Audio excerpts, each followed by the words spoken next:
Permea Obert es uno de esos momentos en los que el programa experimental de educación y mediación a través del arte, Permea, un programa de máster que impulsan el Consorcio de Museos de la Comunitat Valenciana y la Universitat de Valencia y que se sitúa en el Centre del Carme, Cultura Contemporánea de Valencia.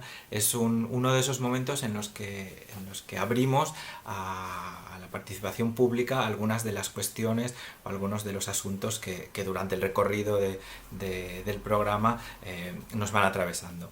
En este caso, y en colaboración con el Museo Reina Sofía, planteamos la cuestión de la arquitectura de cuidados en las instituciones culturales. Y en este sentido, conformamos un grupo de estudiantes de Permea, junto con un grupo de estudiantes de la Escuela Técnica Superior de Arquitectura de Madrid, y se abre a la participación pública de profesionales independientes y de otras personas interesadas en debatir y poner en cuestión cómo han sido, cómo son y sobre todo cómo serán esos espacios de los museos y los centros de arte en una etapa de posconfinamiento. Creemos firmemente que la colaboración y la unión de varias voces en estos nuevos escenarios que vamos a tener que imaginar y que vamos a tener que armar en los centros de arte, unir varias voces es fundamental y sobre todo tener en cuenta las metodologías y conocimientos que pueden aportar las personas y las profesionales que están directamente trabajando con los públicos, como son las educadoras y las mediadoras de museos. Esos conocimientos unidos en este caso con arquitectas y arquitectos, pero también con artistas, comisarios, comisarias, con técnicos de las administraciones y los museos, esos conocimientos pueden sumar y deben estar presentes, o por lo menos eso es lo que impulsamos desde el Centre del Carme Cultura Contemporánea, deben estar presentes en el diseño de ese nuevo escenario en el que los museos y centros de artes van a tener que reformular de manera obligatoria su relación con sus públicos. Entendemos que la temática interesa y por eso poder compartir estos debates pues es muy interesante para el futuro. Y sobre todo, y muy importante, desde Permea y desde el Consorcio de Museos, que en la situación que tenemos hoy en día, la educación se revela más que nunca fundamental. El papel de los departamentos de educación en estos momentos es esencial. En el Centro del Carmen y en el Consorcio de Museos tenemos desde hace unas semanas una especie de grupo de trabajo que hace frente a esta situación excepcional, y en el grupo de trabajo está dirección, está administración y está educación. Comunicación también se suma. Lo digo porque es importante enunciarlo y contarlo, que en estos momentos el papel de los departamentos de educación es fundamental y por eso sumar a estos debates. Nada, ya creo que están todas, ya somos 40, ya ha dado tiempo para que todas entren. María, si quieres un poco introducir. Muchas gracias, Pepe. Voy a poner la presentación. Voy a intentar ser breve. Y el discurso la introducción que voy a hacer la voy a hacer a partir de esta presentación que espero que estemos compartiendo todas. Bueno, el seminario se llama Descansa, Arquitecturas de Cuidados a las Instituciones Culturales, y desde aquí quería agradecer a la agencia esta imagen tan bonita que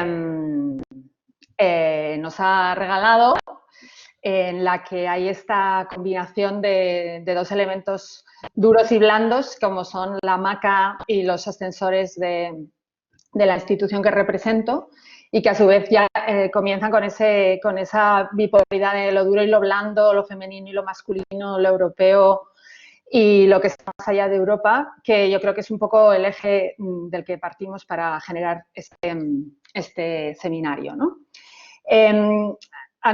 Para empezar, lo que quería era presentarme. Sobre todo, yo creo que si están los alumnos de la EXAM son los que no me van a conocer, simplemente decir que llevo 1 año y medio trabajando en el Departamento de Educación del Museo Reina Sofía, y que, bueno, pues mi principal interés es investigar todas las cuestiones que están alrededor de la educación y especialmente la arquitectura es uno de los temas que más me ha interesado los últimos años. Durante mucho tiempo he estado investigando la arquitectura escolar y ahora la arquitectura en las instituciones culturales. Esta investigación en los últimos año y medio se ha concentrado en el programa que llevamos a cabo en el Departamento de Educación del Museo, que se llama Gira. Es importante para mí decir que el Departamento de Educación es un departamento gigante, es un departamento en el que estamos trabajando alrededor de 60 personas y es importante, tal como ha dicho Pepe antes, hablar de su importancia en el museo, porque hay muchas personas que todavía se plantean o me preguntan que por qué es necesario o para qué existe un departamento de educación en un museo como el Reina Sofía o en cualquier otro museo, ¿no? Y somos el departamento, en nuestro caso, englobado dentro del área de actividades públicas, que es un área muy, muy grande, y sobre todo trabajamos generando metodologías de activación de la colección. Y en este sentido, este seminario nace como una intención que íbamos a hacer presencial casi por estas fechas, precisamente porque del año 20 al año 2022 se va a producir una reorganización de la colección en el museo que nos va a permitir diseñar espacios de mediación y espacios de descanso que todavía no están insertos en los espacios del museo. Me imagino que casi todos los que estamos ahora mismo asistiendo a esta charla hemos estado alguna vez en el Reina Sofía. Es un museo, desde mi punto de vista, muy duro en ese sentido, porque prácticamente no hay ningún espacio de descanso. No hay ninguna sala con sofás, hay muy pocas, creo que 2 mostradores de mediación, pero no son realmente salas de interpretación. Los baños, por ejemplo, el otro día me di cuenta que no tienen cambiadores para niños pequeños, no existen zonas de lactancia. Y entonces hemos iniciado un proceso de reflexión sobre todos estos espacios y su pertinencia dentro del museo, que representa muy bien la foto que estamos viendo ahora. La foto que estamos viendo ahora es muy interesante porque es una mesa que es al mismo tiempo una obra de arte y al mismo tiempo una escuela que llevamos a cabo el año pasado. Es una pieza del artista Luis Kamitzer y esta foto que tenéis aquí es la primera vez que hubo en Salas una actividad de educación encima de una mesa. Recalco lo de la mesa porque es uno de los temas que yo creo que más vamos a tener que pensar, la pertinencia de que haya mesas o no en estas estructuras de descanso del museo, estas estructuras de mediación, y la primera mesa que hubo en Salas fue esta mesa de la Escuela Perturbable el año pasado. Tenemos el contexto de Gira, el contexto de esta nueva reorganización de la colección y luego tenemos el contexto COVID, ¿no? Y tengo esta imagen maravillosa del roto que ha llegado a mí hace pocos minutos, ¿no? Que me parece que representa muy bien el momento en el que estamos viviendo, en el que efectivamente hay una pandemia y hay un virus por ahí, pero que esa pandemia y ese virus está sobre todo haciendo un parón en el capitalismo, ¿no? Me parece que esta es una parte muy interesante, un parón que nos está invitando a repensarnos desde nuestras casas a muchas de nosotras y que también, por ejemplo, está suponiendo un cambio enorme en la organización de los museos, en el sentido de que ya los públicos no pueden ir a ver la colección, entonces ahora mismo se está reorganizando cómo es ese acceso y en concreto en el Reina Sofía está cobrando una importancia muy, muy grande la web y todas las actividades que se están haciendo online, que estamos diseñando, y todavía no sabemos cuándo vamos a poder recuperar las actividades presenciales y lo que sí sabemos es que esas actividades presenciales cambiarán radicalmente, por lo tanto todo eso va a cambiar toda la esfera de las instituciones, de los museos, de los artistas, de la cultura. Es decir, el sector artístico yo creo que va a ser uno de los más afectados por todas estas cuestiones que estoy diciendo y también pues el sector de la educación. Entonces, en esta suma de contextos, este espacio en concreto nos parecía muy interesante al unir mediadoras, que sois, digamos, las profesionales que venís de Permea, con arquitectas, que sois las profesionales que venís de la CHAM. Nuestra idea era que hubiéramos estado juntas en el museo, visitándolo, investigándolo, para ver esa ausencia de espacios de descanso y juntas repensar los espacios de descanso en las instituciones culturales. Pero lo que me parece muy interesante es esa unión de mediadoras y arquitectas, ¿no? y que trabajemos juntas. Entonces, este evento se hace posible porque está está la agencia y está Basurama, que son dos colectivos, la Agencia de Arte y Educación, Basurama, también de Arte y Educación, pero con una direccionalidad más hacia la arquitectura. Clara, ¿quieres decir algo? No. No. Vale, es que como se te oía por ahí. Y luego tenemos el máster de Permea, que sitúa este contexto de educación y de mediación y, bueno, por supuesto, el Consorcio de Museos Valencianos, ¿no? Entonces, aquí tenemos una representación de todas las personas que vamos a trabajar para ver si esta organización de espacios de descanso es posible. Esto es un poco la presentación así como más oficial y ahora voy a dar paso a una serie de cuestiones que quería compartir con todas vosotras antes de que empezasen los grupos y que están originadas en un libro que estoy leyendo durante el confinamiento de una autora que es británica, que a lo mejor muchas de vosotras conocéis, que se llama Sara Ahmed, que ha sido durante años la directora del Instituto de Investigaciones Feministas de Goldsmith. Y de una forma casual me llega este libro que se llama Fenomenología Queer, ¿no? Y entonces, cuando ya decimos que esta fecha del día 29 va a ser la fecha del seminario, rápidamente me doy cuenta de que todas las cosas que estoy leyendo en este libro tienen mucho que ver con este seminario y es un poco lo que quería compartir como una forma introductoria al día de hoy y a los grupos que vamos a hacer hoy y mañana. Entonces, este libro se llama Fenomenología Queer, Orientaciones, Objetos y Otros. Y empieza con una definición de lo que es la fenomenología, ¿no? Que yo la tenía así un poco de forma abstracta, pero no la había como profundizado bien. Y hoy, precisamente, ¿no? Yendo al Diccionario de la Lengua Española, la definición de fenomenología es esta: ciencia filosófica que estudia todo lo relacionado con los acontecimientos que rodean a un objeto, su relación con el medio ambiente en el que se desarrollan los hechos y cómo influye la cosa en el fenómeno. Por lo tanto, tanto los arquitectos como las mediadoras, como los artistas, ¿no? O los comisarios o los que trabajamos en los departamentos de educación, estamos inmersos en esta idea de la fenomenología, pero a lo mejor como viene de la filosofía, la tenemos menos inserta en nuestros discursos y en nuestros modos de hacer que otras áreas, ¿no? Entonces, Ahmed coge este concepto de fenomenología y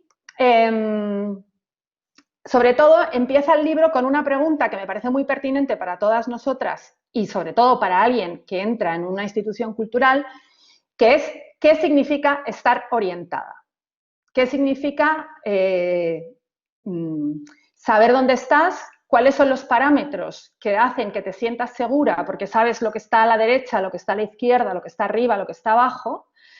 Y qué significa especialmente estar orientada en un museo, pero ahora, y este es el ejercicio que os traigo, qué significa estar orientada en tu casa, ¿no? Creo que esta pregunta es especialmente importante para los arquitectos o las arquitectas o los arquitectes, pero evidentemente también para los públicos y también para las mediadoras y también para nosotras mismas cuando somos habitantes de nuestras propias casas, ¿no? Y es una pregunta que parece muy sencilla, pero es bastante compleja de contestar. Ahmed lo que propone en este libro es una nueva forma de pensar la fenomenología y la especialidad desde la sexualidad, desde el género y desde la raza, ¿no? Lo que ella propone en este libro es que hay como dos formas de estar orientadas, que luego se pueden multiplicar por muchas otras, pero hay una forma de estar orientada que es cuando seguimos la línea recta, cuando estamos seguras, cuando conocemos el terreno.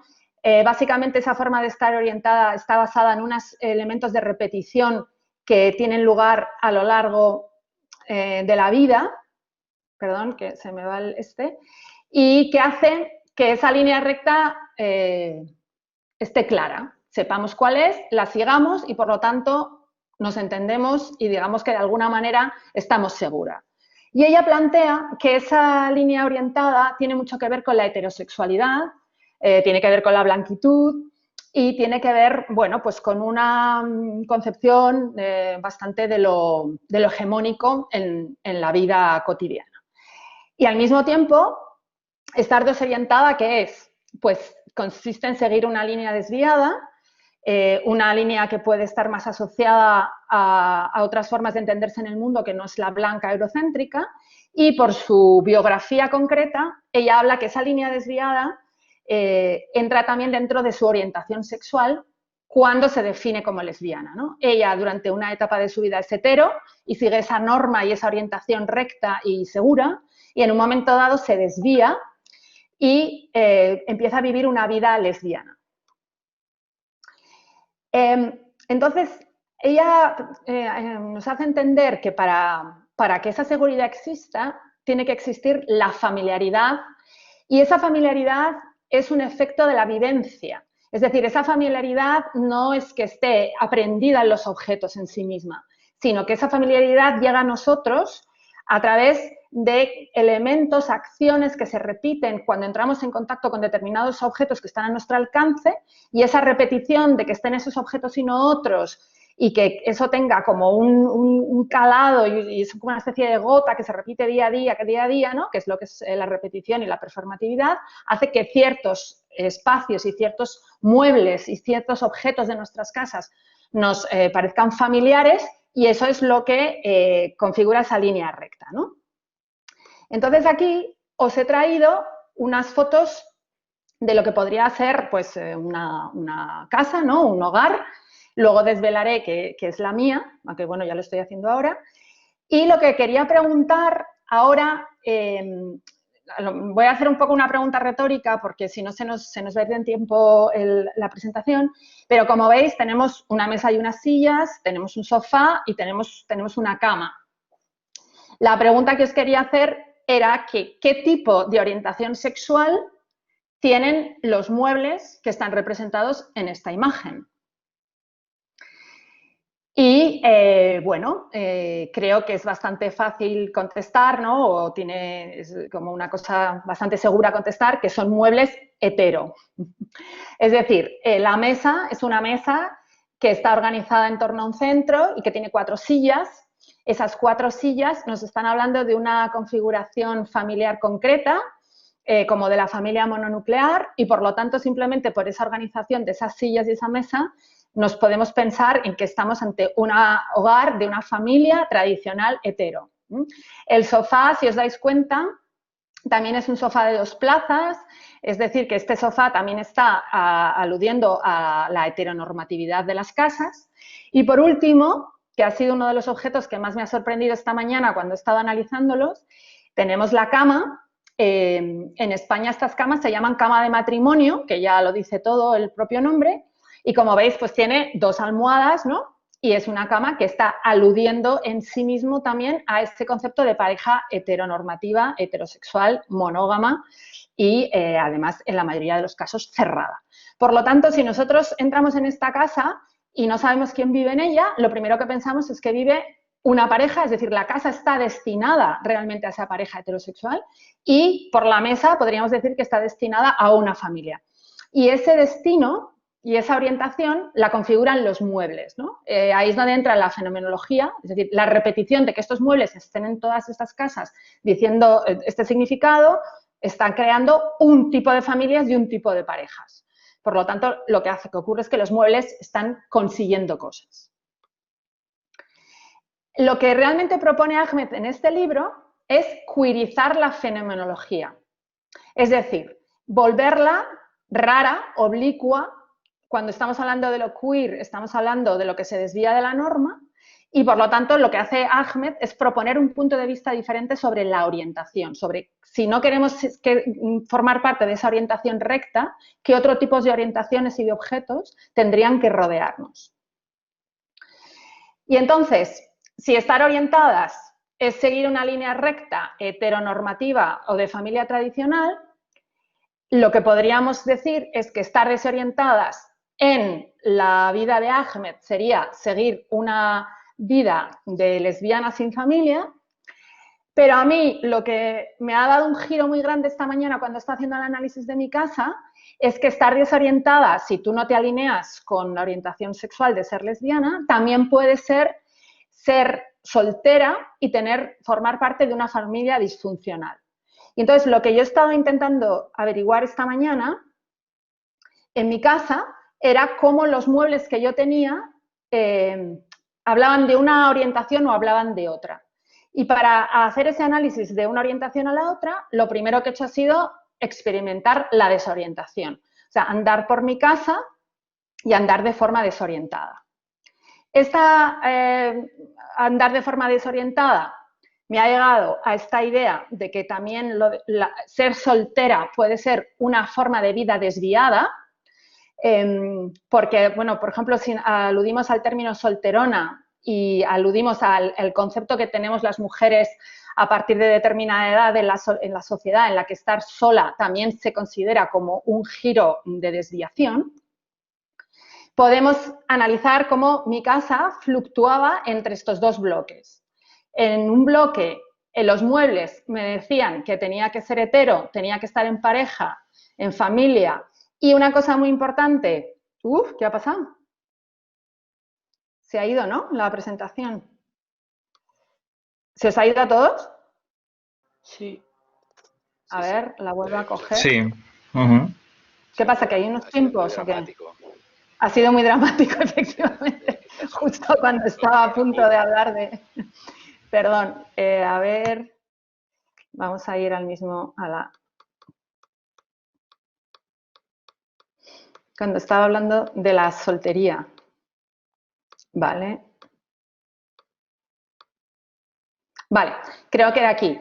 Cuando estaba hablando de que, por un lado, los muebles me decían que tenía que ser hetero y estar en pareja y tener una familia, y esto es muy importante, tener una identidad fija, cuando mi vida realmente sigue siendo de una mujer hetero, pero es de una mujer soltera, de una mujer con una familia rara, porque es una familia que en vez de 4 es de 3, donde hay una ausencia de lo que también Ahmed subraya como el elemento clave de la familia, que es el padre. Y otra cosa muy importante de mi familia es que es cambiante, porque yo tengo una custodia compartida, cada 15 días mis hijas cambian de lugar de residencia. Por lo tanto, yo soy madre con mis hijas durante 15 días, pero durante otros 15 días mis hijas desaparecen y no están ahí. Esto es muy raro. Entonces, por ejemplo, esta foto me hizo cuestionarme esta mañana cuando vi esta realidad, me hizo preguntarme a mí misma que por qué yo había comprado 4 sillas, si en esta casa no hay nunca 4 personas sentadas. Y esa fue una pregunta que me dejó muy, muy loca. Es que se va solo esto, no sé por qué. Entonces, una de las cosas que he hecho esta mañana ha sido quitar una silla. Realmente, esta imagen de aquí representa lo que es mi familia hoy, pero mi tendencia con respecto a los objetos ha sido esta, ¿no? Y realmente que haya siempre cuando nos sentamos una silla vacía es una cuestión como que merece mucho ser analizada, porque esa figura vacía está representando la figura de ese padre que no está, pero que inconscientemente yo he colocado a través de esa silla vacía que no he quitado hasta esta mañana. Si nos vamos a la cama, aquí es ya donde todo ha sido como muy sorpresivo, porque yo me he dado cuenta de que he construido un dormitorio de pareja hetero. O sea, una cama muy grande, con 2 mesillas a los lados y con 2 almohadas. De tal manera que una vez más, y en este sitio ya me parecía muy loco porque es mi propio dormitorio, seguía preservando ese vacío de esa figura masculina que es mi exmarido, pero que, bueno, que en cualquier caso representa esa figura del hombre occidental, ¿no? Entonces, de repente también he cambiado mi mobiliario, he pegado la cama, no sé por qué durante tanto tiempo he mantenido ahí una mesilla que es absurda, que no se usa, y además me he dado cuenta de que cuando yo me meto en la cama y solo ocupo una parte de la cama, no ocupo toda, que es muy loco como en el propio sueño y en el propio descanso sigo reproduciendo y sigo guardando el espacio a esa persona que estoy esperando que llegue de una manera fenomenológica. Y lo que he hecho ha sido transformarla en esto. Es decir, esta cama, durante no sé cuánto tiempo, es mi cama, no tengo por qué tener ningún hueco, no tiene por qué haber una mesilla en un lugar en que no hay nadie y no tiene por qué haber 2 almohadas. Pero me parece muy interesante darnos cuenta cómo la organización de mi cabeza me ha llevado a comprar 2 almohadas y a organizar una habitación simétrica que habla de esa heterosexualidad y de esa simetría de la pareja heterosexual. En el sofá se reproduce lo mismo, ¿no? El sofá sigue siendo una organización de ese mundo hetero, lo que pasa es que aquí no lo puedo cortar por la mitad, pero luego cuando me he ido al baño también me he dado cuenta de que sí, en el baño sí que he cumplido con mi condición de persona soltera, porque solamente hay una estructura de lavabo, ¿no? No hay 2, y en el baño sí que, bueno, también porque es muy pequeño, pero no hemos podido reproducir la estructura de la pareja heterosexual. Este es solo un pequeño ejemplo que nos lleva a lo que realmente es como para mí el elemento básico de este seminario, que es hablar de que los objetos hacen cosas. O sea, los objetos no solamente están ahí para que nos sentemos o para cocinar o para que durmamos, sino que configuran, por supuesto, que nuestra sexualidad, nuestras cuestiones relacionadas con la raza, son profundamente políticos y a lo mejor si hoy vosotros os vais a ver a vuestra casa y lo hacéis desde un análisis desorientado, os dais cuenta de que estáis cubriendo o estáis organizando vuestras casas y comprando vuestros objetos cumpliendo nociones con las que estáis en desacuerdo o con las que no estáis viviendo en estos momentos, pero que a pesar de eso, el peso de la repetición y el peso de determinados objetos nos obligan a llevar. Y con esto termino. Creo que lo interesante en este seminario es que nos preguntemos cómo opera la fenomenología en el espacio de un museo y cómo los objetos que ponemos o quitamos de ese espacio aparentemente neutro que es el white cube organizan la experiencia del museo desde la línea recta o desde la desviación. Y también, y con esto termino, me parece que la pregunta general que de alguna manera sería interesante que nos hiciéramos es si es posible y necesaria una reorientación queer de los espacios en las instituciones culturales. Y esa reorientación queer tiene que ver mucho con que sí que haya espacios de descanso, con que haya elementos blandos, con que esa estructura supermasculina y hegemónica del museo tradicional se rompa, se quiebre y la perforemos y se empiecen a generar otros espacios y otros mobiliarios en las instituciones culturales. Y con esto ya he terminado.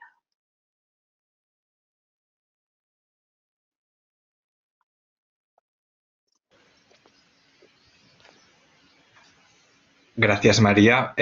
No sé, Santiago, Alberto, la agencia, creo que vais a seguir con... Hágale la agencia. No sé comentar. Venga. Esto, ya tenemos, vale. Luego lo comentamos, digamos. Esto queda como reflexión.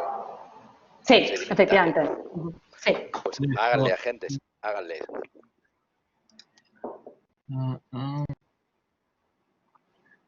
Hola, ¿qué tal?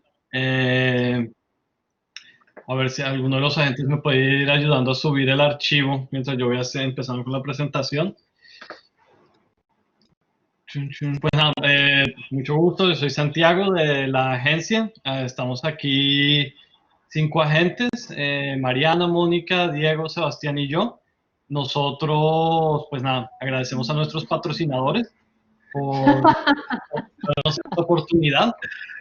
Estamos muy contentas de estar aquí y pues nosotros somos una oficina de proyectos de arte, un colectivo de amigos que llevamos unos... Perdón por eso. Llevamos trabajando aproximadamente unos 10 años en el territorio del arte y la educación. Hacemos diferentes tipos de proyectos, como escuelas de garaje, residencias en instituciones, publicaciones. Nosotros nos gusta decir que hacemos de todo, pero no de cualquier manera. Y sí, pues nosotros tenemos nuestro colectivo como un ecosistema afectivo. Y en este momento estamos trabajando de manera deslocalizada. Estamos en 5 ciudades diferentes, 3 estamos en Europa, 2 están en Colombia. Y esto de trabajar en pantallas, sí, se está volviendo parte de nuestra cotidianidad. La agencia, ahí estoy leyendo el chat. Un poco, bueno, ya por pasar a introducir el taller. Esta es una conversación que nosotros llevamos teniendo con María desde que, como ya dijo, hicimos parte de el Hospicio de Utopías Fallidas, la exposición de Luis Kamnitzer, donde estamos hablando de dispositivos móviles de mediación. Hay un texto de Kamnitzer que es Sala de Espera en la publicación, la primera publicación de Gira, en la que él ya empieza a hablar eso de la transformación de las salas de arte con lo que él llama la curaduría integral, que sería de alguna forma pues, integrar lo educativo y lo curatorial, y, sí, y de cómo poder transformar esos espacios de contemplación. Entonces, esa discusión, pues nada, estamos ahora en este punto de especulación colectiva. Nosotros queremos decir que no entendemos esto como un taller, sino como un encuentro afectivo de conocimientos, de muchas micropolíticas. Para nosotros es como importante hacer como esa diferencia, ¿no? Algo un poco más horizontal y encontrándonos desde los deseos. Bueno, ya pasando un poco al texto del taller y a los objetivos de lo que queríamos hacer aquí, todas juntas.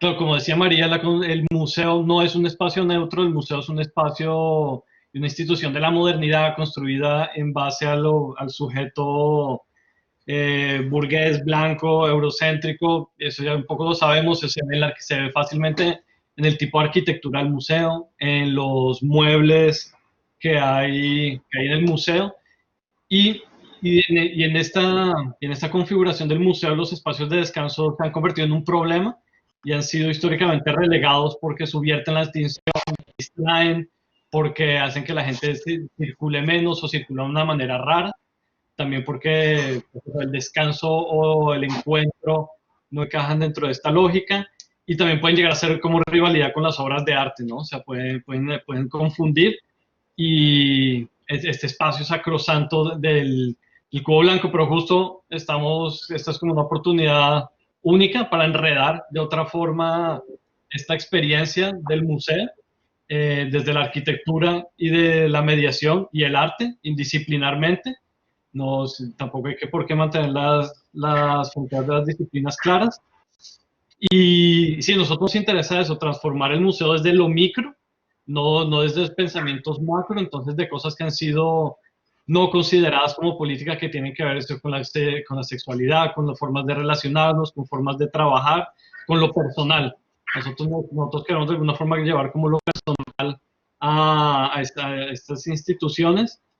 Y ya para darle paso a Sebastián y Mari, que van a hacer una presentación para proyectos nuestros, nosotros, pues, aquí, haciendo un poco, citando a Manuel Segade, él decía en un texto que escribió en ADESC hace poco, cómo poner nuestros cuerpos en el espacio de lo común cuando aún no tenemos permiso de tener nuestros cuerpos juntos. Si entendemos que pues que el alto grado de especulación que supone estar pensando en la experiencia del museo cuando estamos todas en nuestra casa, pero ahí hay una diferencia muy grande porque ya estamos poniendo el cuerpo y los objetos en el centro del debate de otra forma, y vamos a pensar a partir de allí. Entonces nada, ya le doy paso a Mari y a Sebas. Bueno, hola, yo soy Mariana. Para presentarnos un poco, queríamos hablarles rápidamente de dos proyectos que hicimos en el año 2018 en paralelo, en dos instituciones culturales en Bogotá.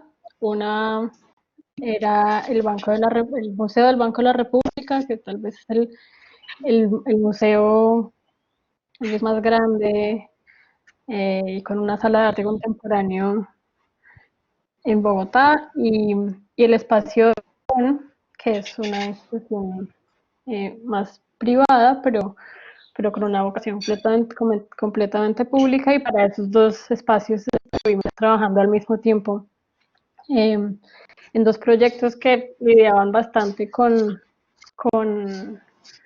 la configuración arquitectónica de los espacios, y los dispositivos de mediación que se proponían para habitar esos espacios. Entonces, entre los dos proyectos había un dispositivo o un objeto, rescatando la idea de lo que hacen los objetos que tenía en común estos dos proyectos. Y era este tapete, si están viendo la presentación, este tapete tejido en una fibra natural, y era un elemento que aparecía en los dos espacios al mismo tiempo, tal vez con la misma intención, pero digamos que el objeto también, su presencia en los espacios y su uso, empezó a generar unas relaciones que fuimos descubriendo poco a poco. Entonces los dos proyectos de los que les queremos hablar son Campamento y Afecto Invernadero. Hablaremos rápidamente de esto. Ahí en el chat también ya está nuestra página web y ahí pueden, además de consultar un poco más a profundidad estos proyectos, pues pueden ver otro tipo de cosas y las publicaciones que hemos hecho hasta ahora. Entonces, pues Sebastián nos va a contar un poco sobre lo que fue Afecto Invernadero. Entonces, Sebas, cuéntanos un poquito de qué se trata el proyecto, hacia dónde estaba enfocado, para quién, para qué tipo de público o a quienes estábamos esperando acoger aquí. Hola Mari, hola a todas. Bueno, pues Afecto Invernadero, como explicó Mariana, fue un proyecto que tuvo lugar en este espacio, en Espacio Odeón. Es importante como recalcar que estos dos proyectos de los que vamos a hablar Mariana y yo ahora, que como decía Mariana sucedieron simultáneamente en 2018, sucedieron durante lo que es conocido como la Semana del Arte en Bogotá, es decir, la semana en la que están sucediendo ferias y un montón de eventos de arte en Bogotá. Este evento, el que hicimos, este lugar que construimos, que se llamaba Afecto Invernadero, en Odeón, literalmente era una invitación un poco a convertir un espacio de arte que más que un cubo blanco como el que estamos usados a ver en un museo, era como un cubo gris. Odeón es un espacio que está como un poco en ruinas, como a medio construir, a medio construir.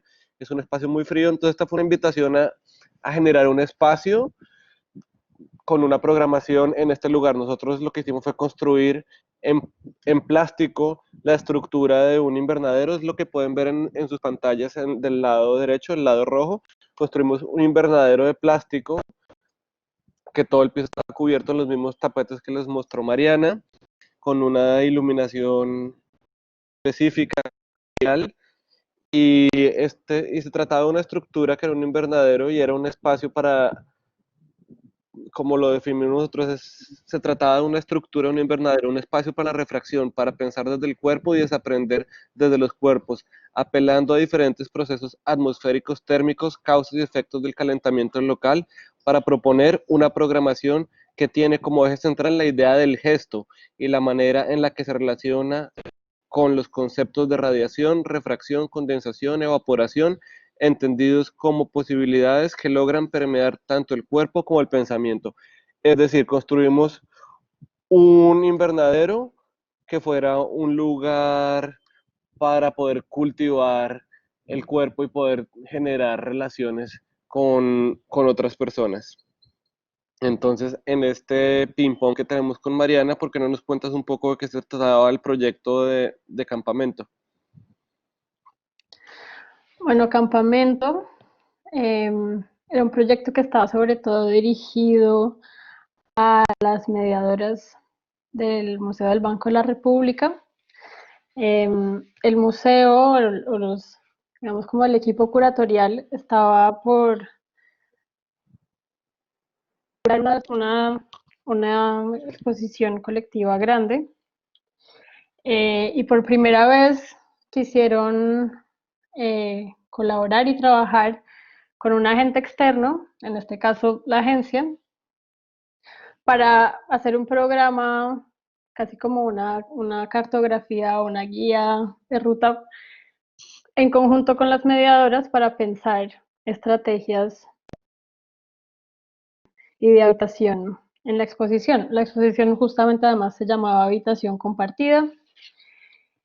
Y sí, era un caso especial porque porque se estaba abriendo el espacio para que las mediadoras empezaran también a proponer dentro de ese guión curatorial una posición, una voz, unas formas de hacer, unas formas de habitar, unas formas de recorrer.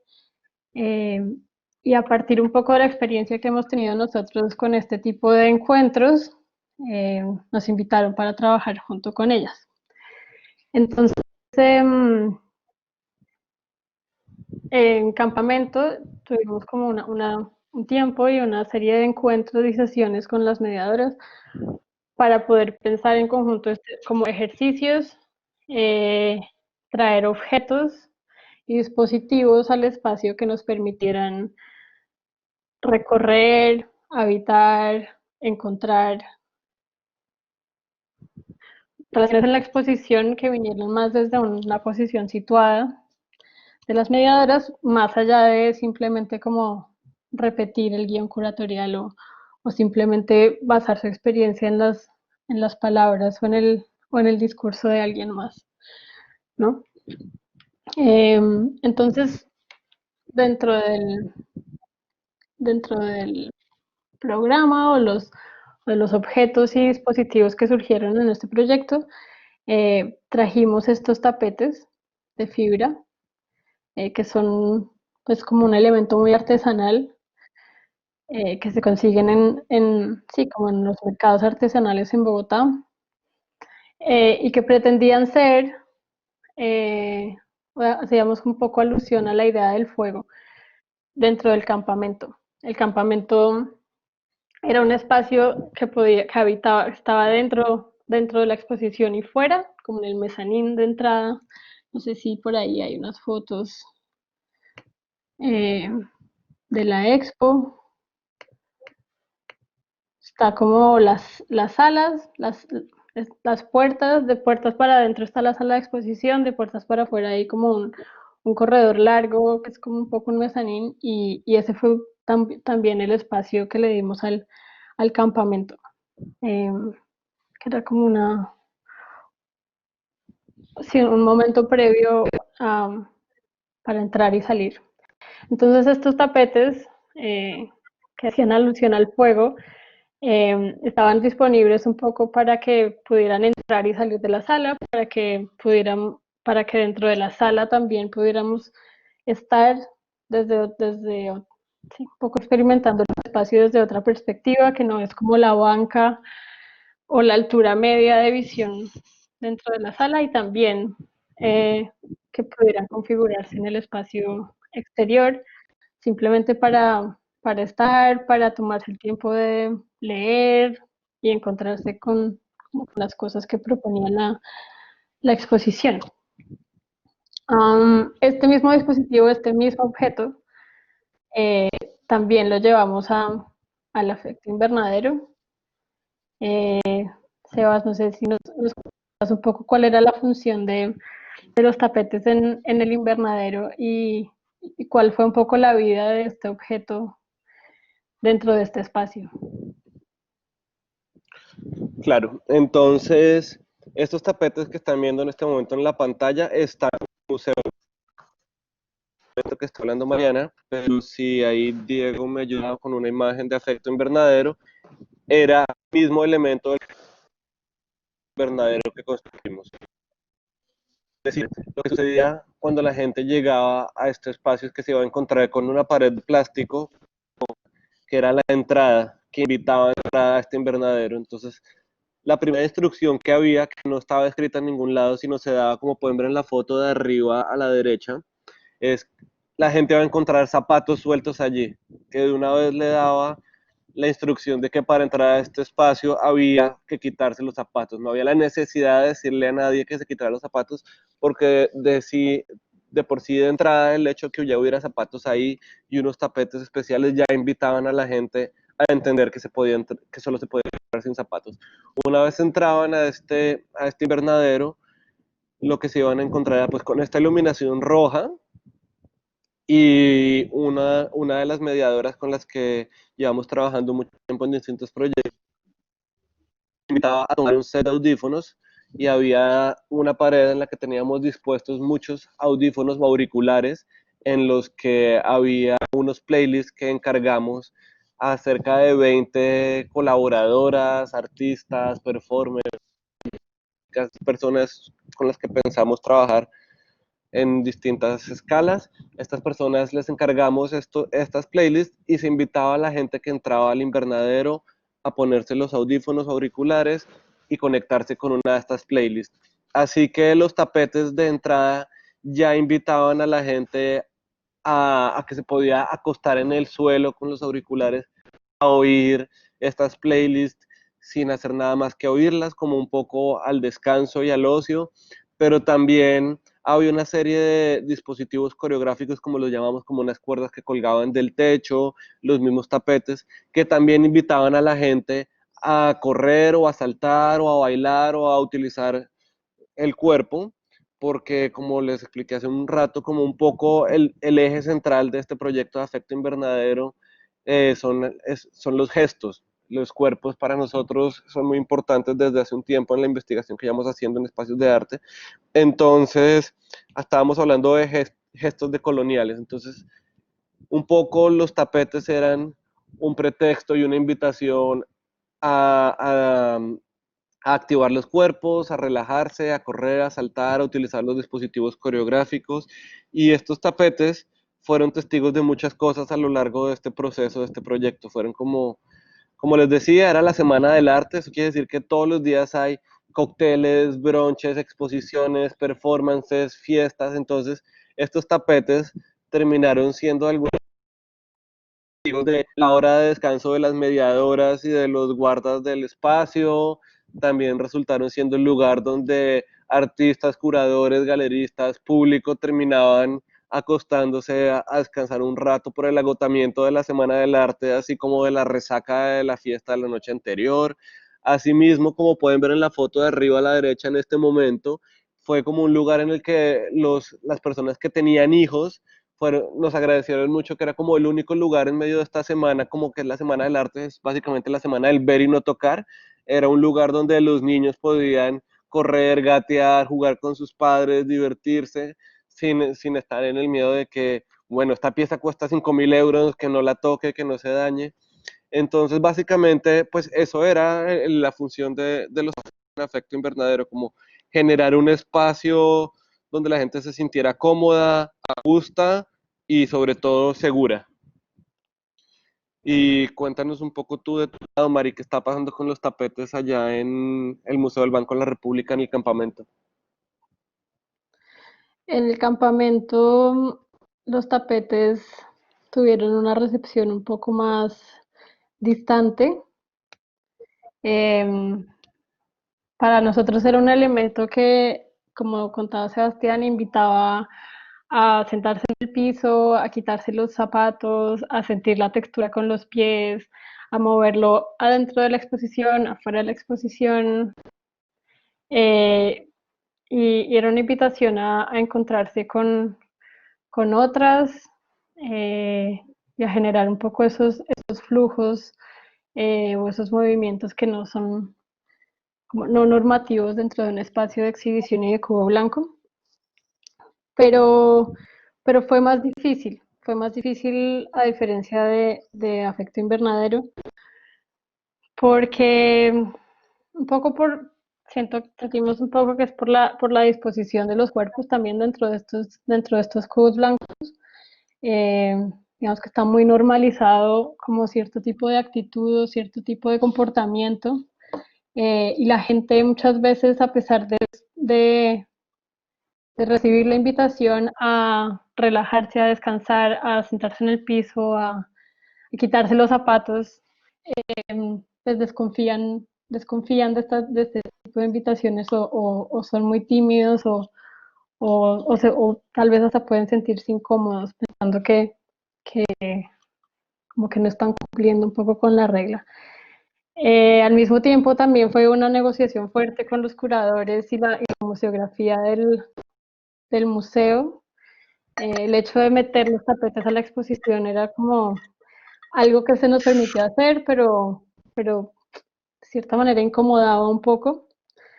Eh, entonces fue un gesto que las mediadoras, digamos, como que intentaron y lo usaron hasta cierto punto, em, pero evidentemente eh, no fueron tan, sí, no fueron tan habitados o no fueron tan tocados o bailados esos tapetes en el museo como fueron en el invernadero.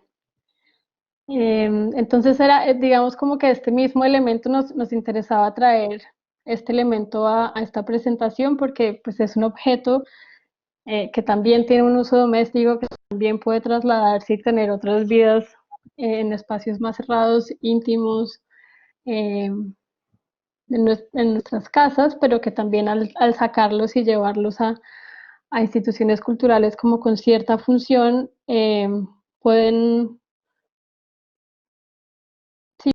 detonar como ciertos usos, ciertas actitudes, cierta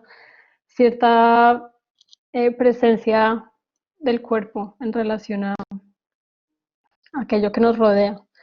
Tiene mucho que ver con la presentación que hizo María al inicio. Eh, y era un poco eso como lo que les queríamos contar sobre estos dispositivos. No sé si me estoy saltando algo o podemos seguir, No, yo creo que continuar. podemos avanzar. A mí solo me quedaba como agregar un pequeño detalle y es como un poco la vida de estos tapetes en el afecto invernadero. Entonces, pues, como le explicaba, llegaron a este lugar, se convirtieron como en el escenario para que la gente se sintiera. Era como un elemento para generar hospitalidad, que es como algo que no se encuentra nunca en estos espacios de ferias de arte de la Semana del Arte. Y fueron testigos de todas estas cosas que les dije. Asimismo, fueron el escenario de una serie de talleres que invitamos a todos los días, tenían un nombre distinto, los que les leí, como refracción, como que hacían, los que hacían referencia al efecto invernadero, y fueron escenarios de estos talleres, y finalmente, cuando acabamos con el proyecto, lo que sucede, lo más bonito que pasa con estos elementos es como se acaba esta intervención en este espacio y los tapetes continúan su ciclo de vida doméstico. Algunos de ellos vuelven a donde el artesano que nos los vendió a nosotros, y muchos de estos terminan yendo a nuestras casas a convertirse, a continuar como su ciclo de vida como espacios de cuidado y de hospitalidad en nuestras casas y en las de amigos. Entonces, un poco de naturaleza de lo que vamos a proponerles hoy en este encuentro. Todo tuyo, Mari, Santi. Vale. No, creo que podemos darle paso a Alberto eh, para luego ya continuar con las instrucciones de lo que queda de la sesión. Hágale, Alberto. Listo. Bienvenido, Basurama. Hola, buenas tardes, muchas gracias, agentes. Yo estoy fascinado por estas cosas y me parece que es súper útil para los estudiantes de la ETSAM su práctica, esta que acaban de contar, porque es manifiesto que en nuestra investigación sobre espacios públicos informales, en nuestro curso, todas estas cuestiones más micro, que tienen que ver con los materiales y así, en general se tocan como muy poco, ¿no? Cuando en el fondo se escucha muy bajito, me dicen. A ver, ¿por qué será que se me escucha muy bajito? ¿Por qué será?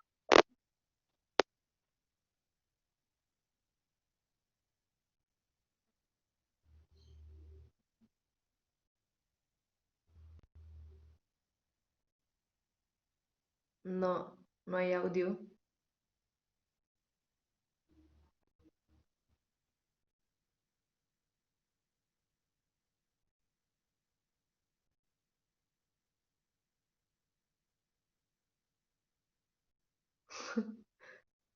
Estabas bien antes, Alberto.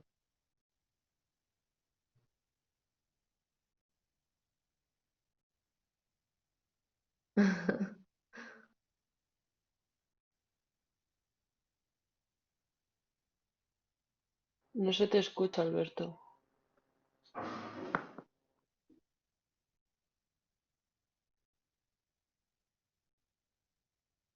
Alberto, a ver si nos ve.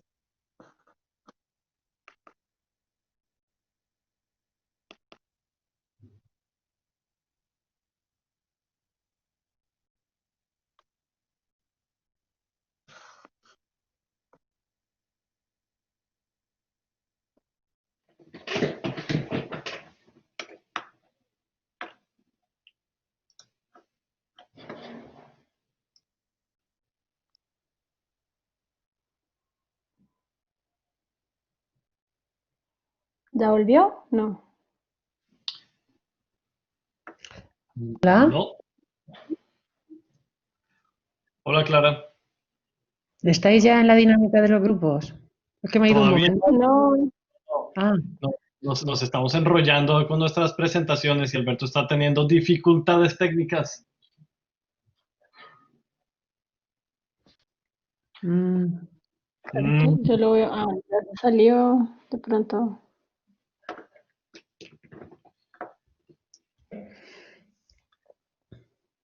a ver, ponemos a Alberto.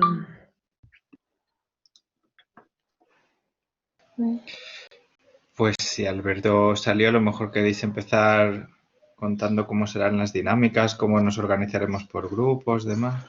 Sí, Mari, ¿alguien puede poner la presentación otra vez mientras... Ah, bueno, ahí ya volvió Mari Claves. ¿Alguien se siente en capacidad de suplantar a Alberto? ¿Y Jacobo no está todavía? Alberto, ¿estás aquí entre nosotros? ¿Alguien tiene la tabla Ouija y hablamos a través de ella con Alberto?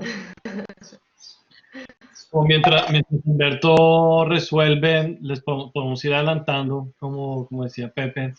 Hoy, bueno, ya estamos voladísimos de tiempo, pero un poco el queremos trabajar en grupos. Ahora cuando cerremos las presentaciones, vamos a hacer alrededor de unos 8 grupos y un poco lo que queremos es ir logrando destilar nuestras micropolíticas pensando desde lo que nos rodea, desde nuestra experiencia personal, un poco eso, como de nuestros deseos.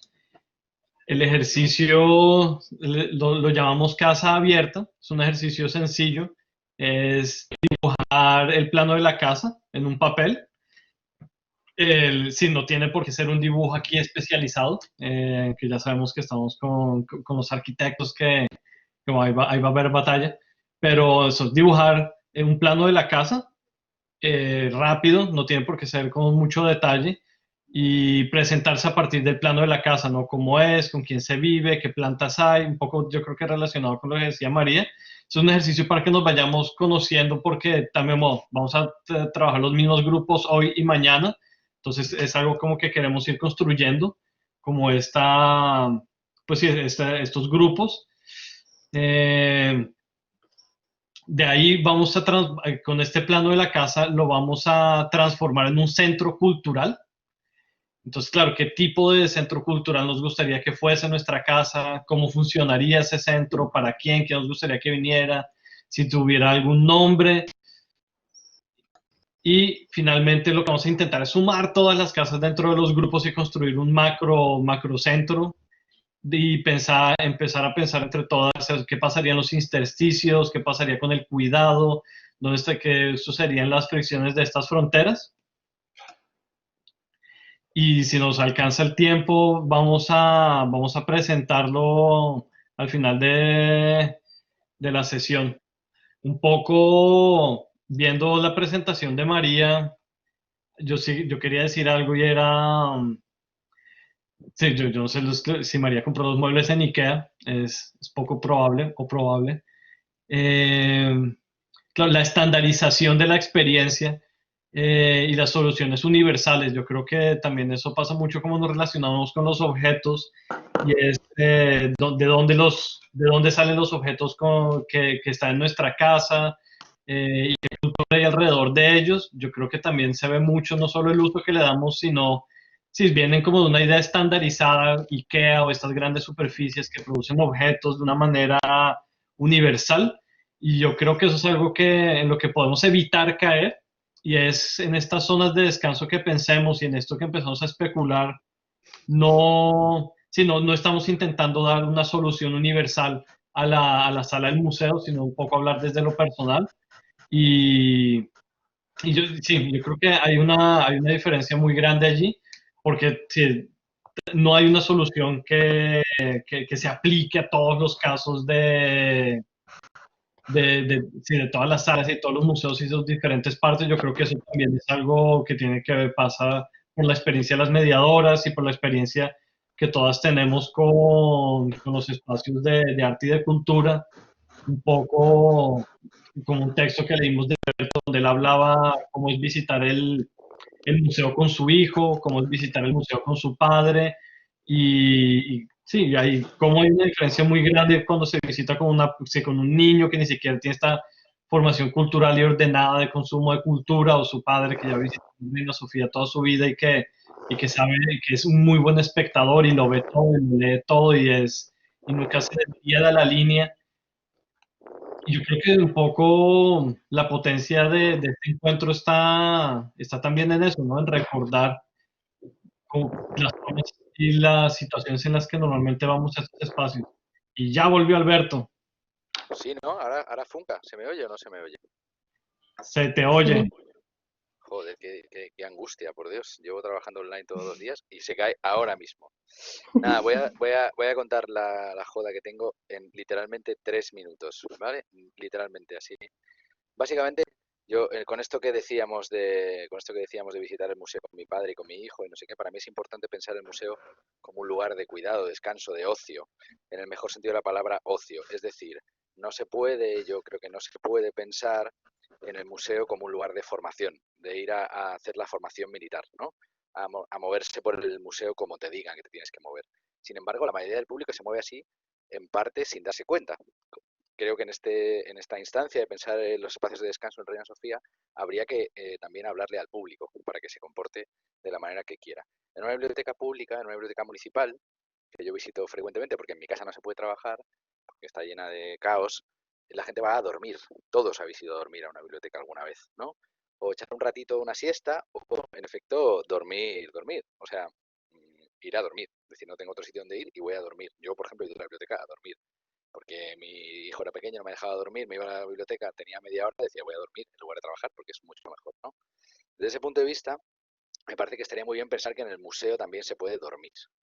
Eh, que ir a dormir, o sea, no que me quedo dormido, sino que ir a dormir, literalmente. ¿A qué has ido al Reina? Hoy he ido a dormir debajo de las obras de Robert Capa. Y no es una frivolidad, sino realmente en el marco de espacios públicos informales, que es una asignatura que damos en la Escuela de Arquitectura desde hace varios años. eh, Sobre todo lo que nos importa es cómo subvertir el espacio público, cómo pensar un espacio público otro. Y desde ese punto de vista, descubrir muchísimos lugares que en efecto ya existen como espacios públicos otros. No sé si ven ahora la presentación mía, ¿no? Sí, ahí lo tienen, ¿no? Entonces me parece que es importante pensar... ¡Eh! Me sacaron, me cambiaron la joda. Espacios para descansar, aquí está. Nada, yo quería enseñarles como algunos espacios para descansar que me gustan mucho, en algunos museos del mundo, que me parece que es importante. Alberto, pero no estás mostrando la presentación. Ya, es que le he puesto y me la han sacado. Me sale la de la agencia Descansa. ¿Ven? Que no logro compartir la mía. A ver, voy a compartir la pantalla, que esto es una bosta. Mucho mejor. Compartir aplicación pantalla. Vale. Permitir. Seleccionar ventana, pantalla, descansa, seminario online, descargas. Permitir.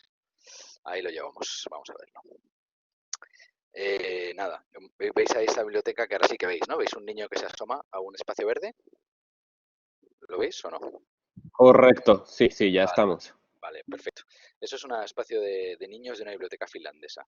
Entonces me gustaría pensar que en efecto todo este tipo de lugares que vamos a ver son reales, son lugares de museos que el Reina podría implementar. Y me gustaría pensar que este seminario, hoy y mañana, sacamos adelante espacios posibles, viables, permanentes, estables, de alguna manera, ¿no? Digo, con esto de que la gente va a dormir en la biblioteca, aquí se me ve al lado de un señor que está durmiendo en la biblioteca a donde suelo ir, pero me gusta mucho, bueno, esto es un espacio en la biblioteca finlandesa también, donde, ¿por qué no?, se puede leer así, ¿no? Y los estudiantes, los adolescentes de esta foto van allí a leer. Creo que sería muy bueno pensar en lugares blandos estables del museo, donde haya obra para ver museo, no además de, sino en vez del white box, ¿no?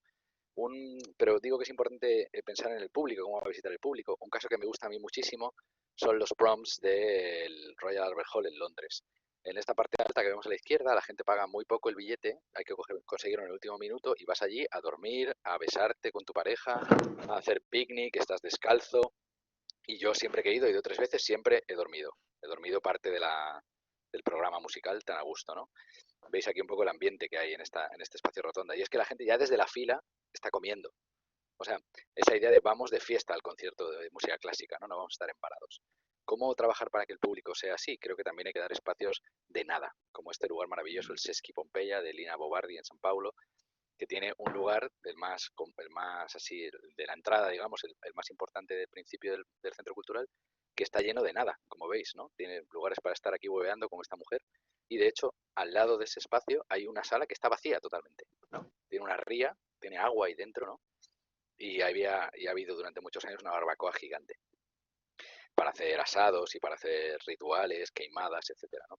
Pensar que un museo puede tener un lugar así sin ningún problema, porque en general los museos hoy en día están buscando o hacia algo súper espectacular, como este museo de Shanghái o de Tokio, este proyecto tan increíble, Team Lab, ya conocen ustedes, ¿no? Que está destruyendo el white box con gran éxito, pero que igual pensaba hacer una cosa muchísimo más humilde, ¿no? Mucho más normal. Este es otro museo del Japón que tiene esta sala infantil tan flipante, ¿no?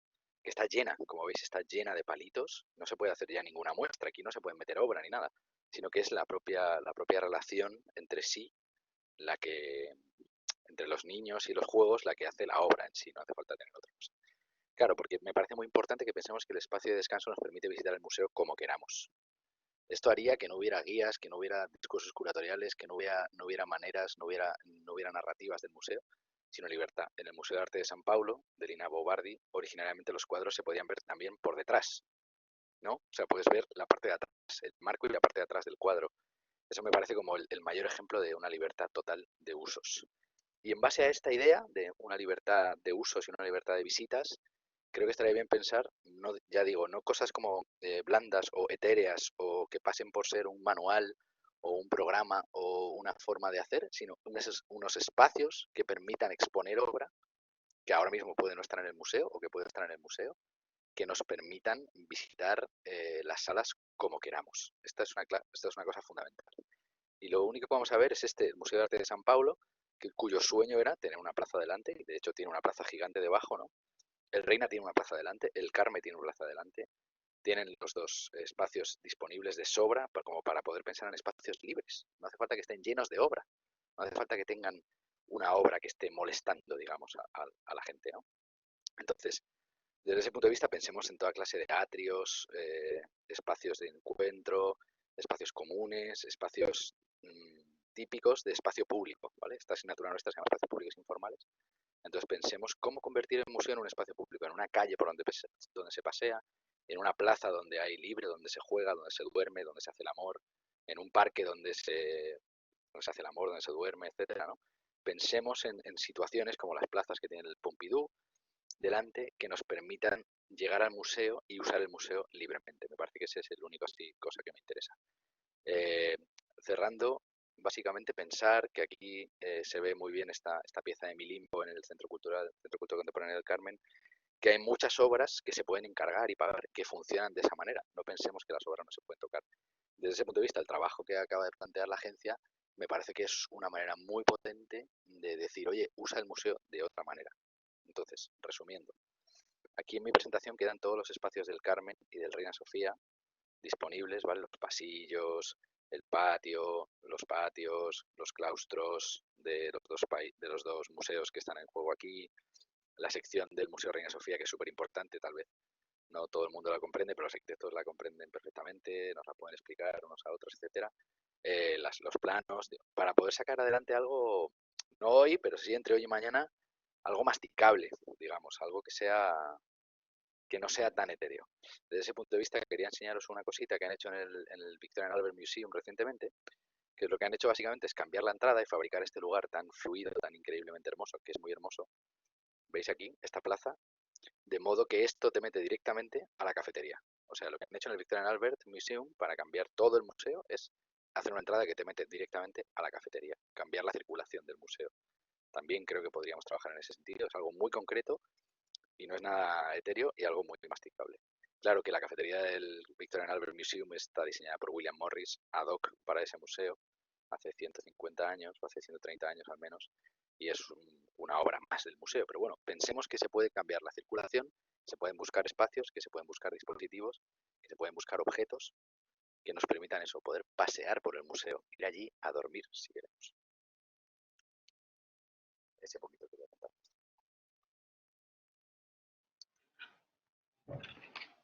Para poder trabajar en grupos también un ratito. Sí, vale. Alberto, gracias. Geniales todos esos referentes porque también nos hacemos idea también como de estos espacios abiertos y compartidos. Entonces, antes de que llegaras, no sé si alcanzaste a escuchar, estábamos un poco dando las instrucciones de lo que queda en la sesión. Tal vez podemos volver a las instrucciones. Ya lo que va a pasar es que los vamos a dividir en más o menos 8 grupos diferentes. Así que van a ser un poco abducidos de este espacio del chat y van a llegar a otra sala donde van a poder ver a sus compañeros de grupo y la idea entonces es eso, perfecto. Gracias. Que sigamos estas instrucciones. Entonces,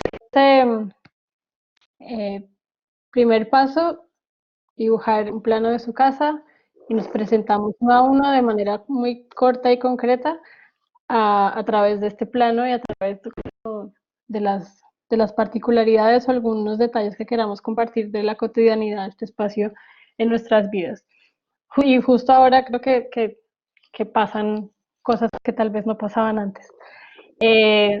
Segundo momento, volvemos al dibujo y repensamos este espacio de la casa como un espacio cultural, como un espacio museo, como un espacio que queramos compartir con otros y de qué manera. ¿Cómo funcionaría? ¿Qué pasaría en nuestra casa cultural? ¿Y bajo qué tipo de acciones o invitaciones? Y luego ya un poco a partir de la presentación de todas estas ideas pueden pensar cómo articularlas y cómo proponer un espacio que incluya estas cosas en común con los espacios de cada uno.